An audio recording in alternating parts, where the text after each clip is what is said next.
Hi, how are you? It's nice to meet you. Let me introduce myself. My name is Albert Masantos Nowo and my class Management 25B. Dan di video terakhir kali ini, saya akan menjelaskan mata kuliah pengantar akuntansi dengan materi kertas kerja. Dan materi ini cukup lumayan rumit ya bagi saya. Dan mungkin sebanyak orang mungkin sulit karena sangat panjang ya. Jadi tanpa berlama-lama langsung saja kita ke materi terakhir kita hari ini. Let's go. Nah, dengan judulnya di sini kertas kerja ya. Oke, kita akan mempelajarinya. Oke. Siklus akuntansi. Di sini ada langkah-langkah siklus akuntansinya menganalisis dan mencatat transaksi ke dalam jurnal. Kedua, memindahkan transaksi tersebut ke buku besar. Ketiga, menyiapkan neraca saldo yang belum disesuaikan. Keempat, menyiapkan dan menganalisis data penyesuaian. Kelima, menyiapkan kertas kerja akhir periode. Ini tidak wajib.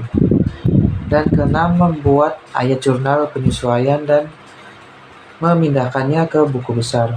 Ketujuh, menyiapkan neraca saldo yang disesuaikan. Kedelapan, menyiapkan laporan keuangan. Ke-9, menyiapkan ayat jurnal penutup dan memindahkannya ke buku besar. Ke-10, menyiapkan neraca saldo setelah penutupan.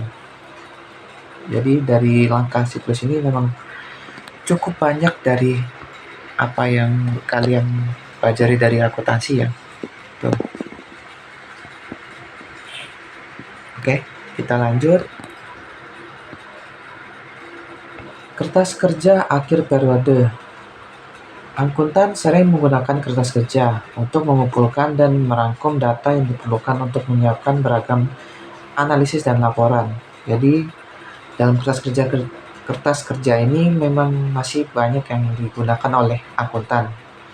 Mereka sering masih menggunakan rumus kertas kerja ini ya untuk menyiapkan beragam analisis dan laporan.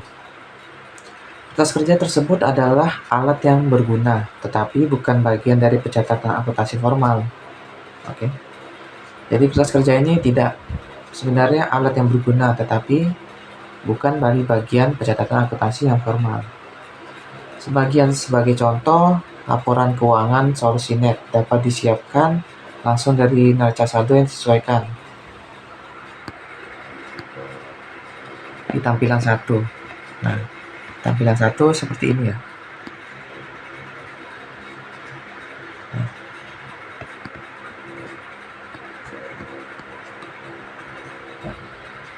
Oke. Di sini cara membuat kertas kerjanya, langkah pertama menyusunkan judul.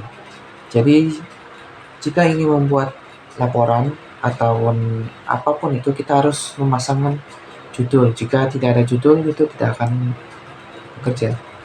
Oke. Untuk memulai kertas kerja, memasukkan data berikut. Nama perusahaan di bagian atas, jenis kertas kerja, periode, waktu. Kita lanjut, membuat kertas kerja. Langkah keduanya, memasukkan neraca saldo yang belum disesuaikan. Langsung masukkan neraca saldo yang belum disesuaikan ke kertas kerja. Kertas kerja ditampil menunjukkan neraca saldo yang belum disesuaikan untuk solusi net pada tanggal 31 Desember 2015. Oke, itu langkah keduanya. Yang ketiga, memasukkan penyesuaian ya. Memasukkan penyesuaian di kertas kerja. Yang keempat, memasukkan neraca saldo yang disesuaikan. Data penyesuaian ditambahkan ke atau dikurangkan dari jumlah dalam kolom neraca saldo yang belum disesuaikan. Yang kelima, menempatkan akun-akun laporan laba rugi dan laporan posisi keuangan. Kertas kerja dilengkapi dengan memindahkan jumlah neraca saldo yang disesuaikan ke kolom laporan laba rugi dan laporan posisi keuangan. Jumlah pendapatan dan beban dipindahkan ke kolom laporan laba rugi. Jumlah ases atau liabilitas modal pemilik dan price dipindahkan ke kolom laporan posisi keuangan. Nah, seperti inilah ya. Seperti ini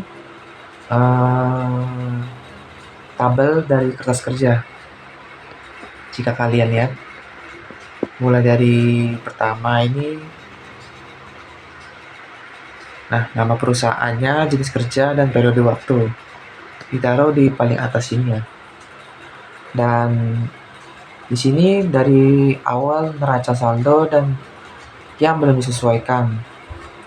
Terus yang tabel berikutnya sebelahnya penyesuaian.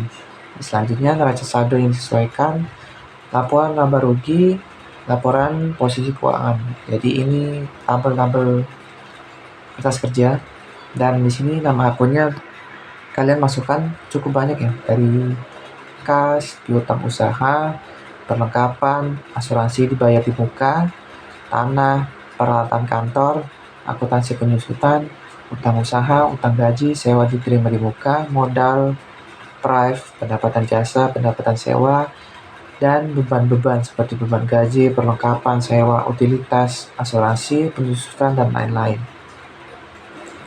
Jadi di tabel kertas kerja ini mungkin kalian harus memakai dengan dua